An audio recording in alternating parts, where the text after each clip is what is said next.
Now that we have reached the end of the second season of the 80s version of the Twilight Zone, I thought I would do my sort of top 5-ish. Not in any particular order, but these are the episodes that most resonate with me. And we're going to start with The Once and Future King.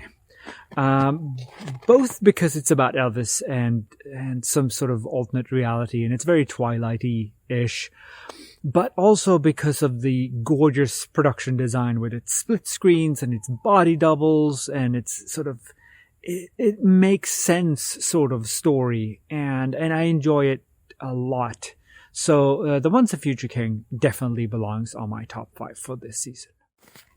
The second episode on my list would have to be The World Next Door.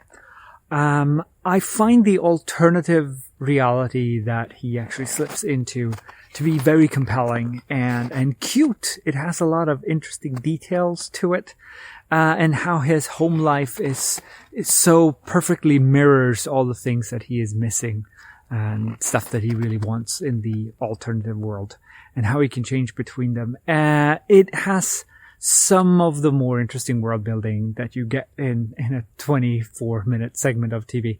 And I do like it a lot. It's tough. Skelter Shelter would be next. A lot of the Twilight Zone is so very dependent on the era in which it was made.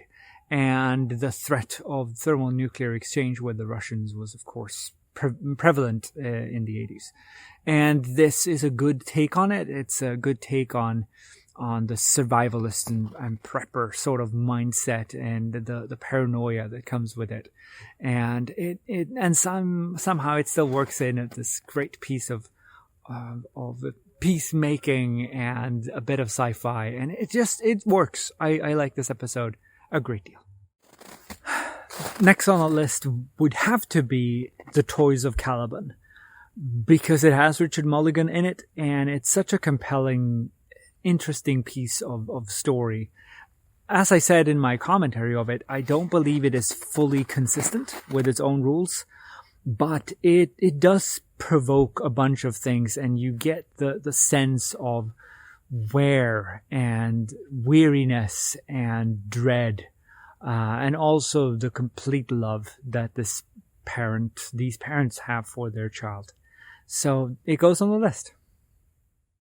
The final one on the list is Time and Teresa Golowitz, and it is a personal choice. I did remark on that on my commentary, that it speaks to me on a personal level, and it has a line that's been stuck in my head ever since I saw it for the very first time. But it is also a very interesting take on the afterlife, and it does offer a bit of hope for what lies in the great beyond. Also, it has a great musical number or two and some amazing talent, and I do enjoy it immensely. And those are the sort of top 5 episodes for this season, and I look forward to seeing you next year, which is next week, for season 3. Take care now. Bye.